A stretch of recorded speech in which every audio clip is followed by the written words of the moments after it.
There's only 2 arms and 2 legs on most people. If you're the drummer for Def Leppard, 1 arm and 2 legs, and he's still fucking great. Schlagzeuger mit Humor, die gibt's ja gar nicht mal so oft. Von daher Respekt und Hell yeah, Vinnie Paul. Hell yeah, good to be here, man. Welcome to the show. You've once again stated that a Pantera reunion is completely out of the question. So why do you think people don't get tired of talking about it or asking People for it? People are selfish, man. You know, they want what they want. They don't care what you want, you know. And it's unfortunate that people go, oh, wow, man, they could get Zakk Wylde to jump up there on stage and it's Pantera again. No, it's not, you know. Yeah. It's not that simple. You know, if Eddie Van Halen wants to get shot in the head 4 times next week, and would everybody be going, hey, man, Zach, go play for Van Halen. Just call it Van Halen. You see what I'm saying? I mean, it's really selfish for people to think that, and it's stupid, you know. It wouldn't feel right, I guess. It's not right at all. They call it a reunion for a reason. It's called bringing the original members back to what it was, you know.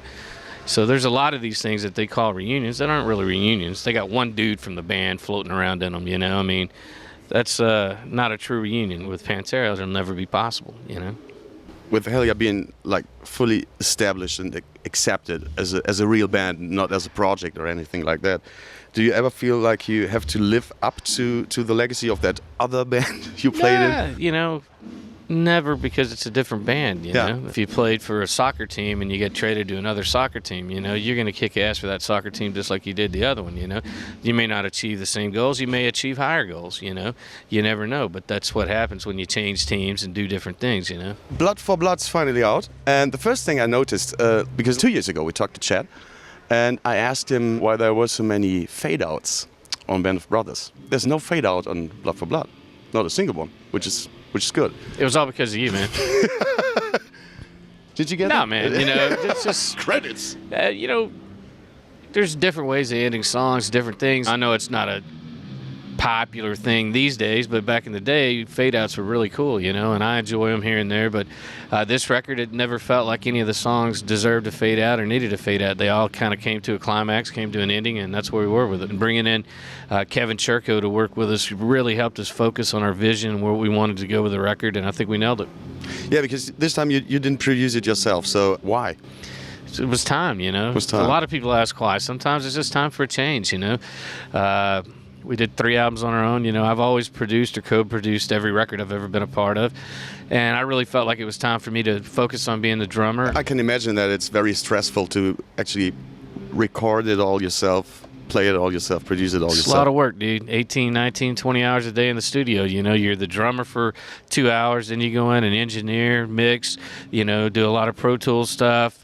Blah, blah, blah. Then you get to the mastering. I mean, you're involved with it from start to finish, you know, and sometimes you're so close to it, you can't really make heads or tails of what's going on sometimes. There were some lineup changes in the band, and officially Bob and Greg left for musical reasons. And you read that all the time. What's musical reasons?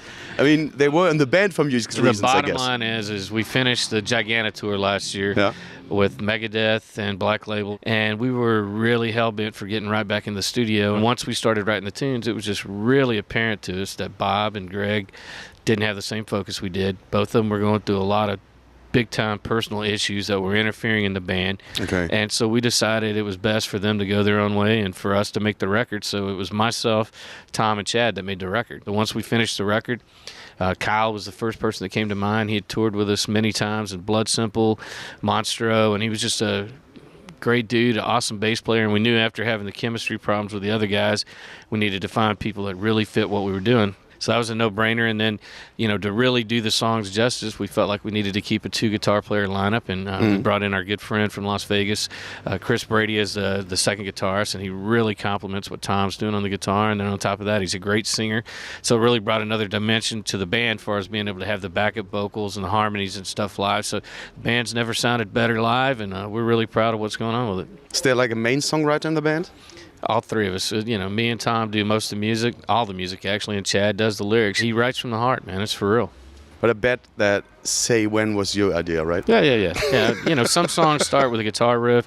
Some songs should start with a drum thing, you know. Say When was just one of those special things that I came up with to me, that was in league with like Becoming from Pantera, Primal Concrete Sledge. You know, there's those things you don't come up with all the time. I mean, otherwise you'd have records full of them with, wow, magic drum things. You know, there's only 2 arms and 2 legs on most people. If you're the drummer for Def Leppard, 1 arm and 2 legs, and he's still fucking great. But, you know, there's only so many drums you can hit at one time. There's only so many cymbals you can hit, you know, so everything's probably been done. Instead of thinking of it as a drum solo or something like that, I was just like, man, this would make a fucking killer slamming tune, you know. Unsere heutige Frage: Würdet ihr die immer wieder diskutierte Pantera-Reunion mit Zakk Wylde überhaupt akzeptieren? Nicht vergessen, teilen, liken, Kanal abonnieren. Jeden Dienstag und Freitag kommen neue Videos. Falls ihr CDs von Hellyeah oder Shirts, Hoodies, Beanies, Flaggen, Lederarmbänder, CDs oder LPs von Pantera haben wollt, all das gibt's natürlich bei EMP. Klickt einfach auf den Link unten in der Beschreibung. Bis zum nächsten Mal, sagen Jan und Markus.